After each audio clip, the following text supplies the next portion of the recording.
uyawubuyisa umphefumulo wami. Ndikhaphela ezindleleni zokulungisa ngenxa yegama lakhe. Nokuba ndihamba emfuleni wethunzi lokufa, andikoyika bubi ngokuba unam wena.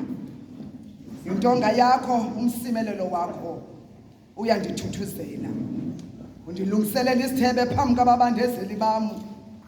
Uyithamsa ngeoli inhloko yam. Indebe yam iyaphalala. Inene ndiyakulandelwa kokulungileyo nenceba yonke imihla yobomi bam. Ndihlale endlini kaYehova imihla emide. Asinduleni le nkonzo rhamente engcwele kaThixo sivuma sonke. Lambongo umbongo 106. Phakamisa ingcinga zethu umoya wengcwele. Khumbula izenzo zakho sishumayele. Le yamini wehla ngayo mayiphinde uthi uze lo mlilo wakho uwe apha. Ithi vesi yokugqibela. Sinqamela ukuhla kwakho moya ongcwele. Ivuthandazo wethu uze usihlele. Iculo 106 kwayo.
Amen.